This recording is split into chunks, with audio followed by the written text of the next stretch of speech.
Hello and welcome, Chef Pennington here. Today we're going to do another keto dish. We're going to do pork dusted Scotch eggs. Scotch eggs are a perfectly cooked egg with sausage around it and then fried. And we're doing this all gluten-free and super duper low carb. So let's get started here. We brought some water up to the boil.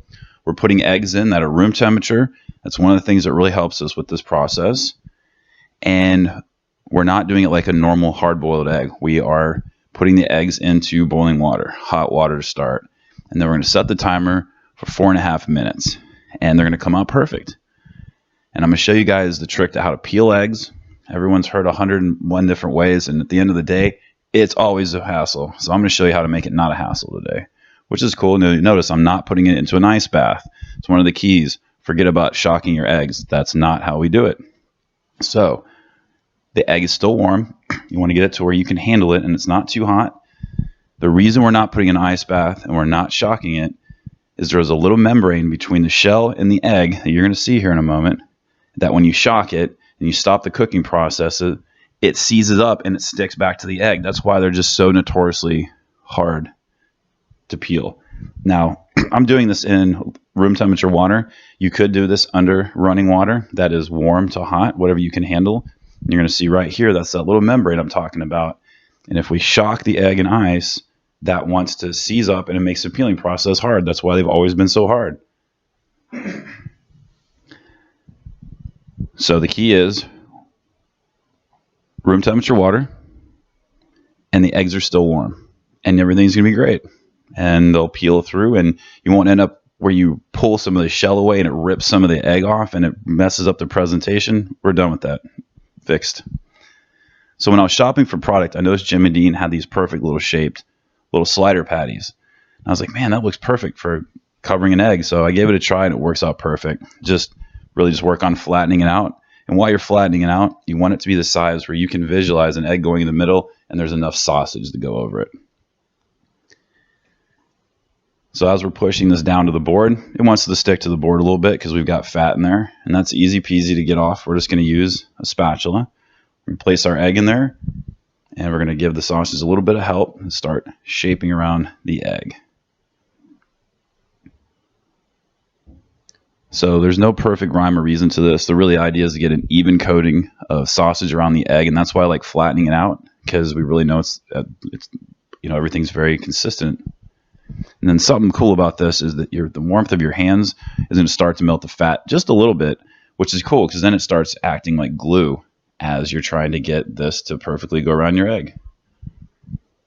And then we're perfect. Voila. Now, once you've got these made, one of the things that's important is to put it in the refrigerator for at least 30 minutes. And the reason we're going to do that, 20 to 30 minutes, all right?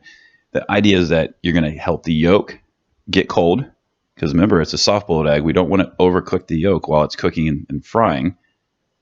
And it also helps the sausage set up around the egg. So those are important variables, but it's good to know why we're doing it. So here's our first cool ingredient, which is gluten-free. We're using almond flour. So we're not doing the carb thing, which is awesome. But you won't miss it. You'll never even realize it's not there.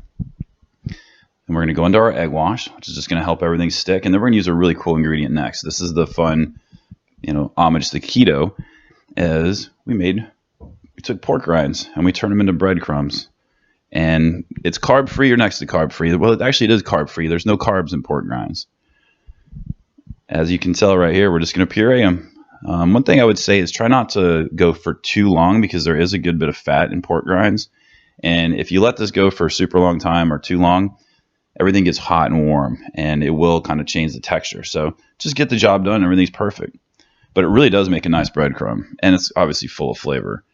So that's a cool tip. You guys that are keto, use that one forever. You guys probably already knew that too, but it's pretty cool. So get a really good coating on it. And then we're going to put it into the oil. And one of the things that we're looking at with the oil is we prefer the oil to be not screaming hot.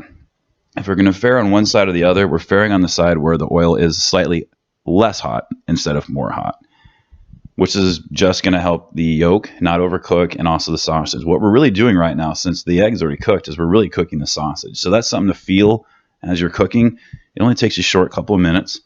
And the coloring on the outside of the keto egg will help you along with that path too. It just takes a few moments because that sausage is really thin.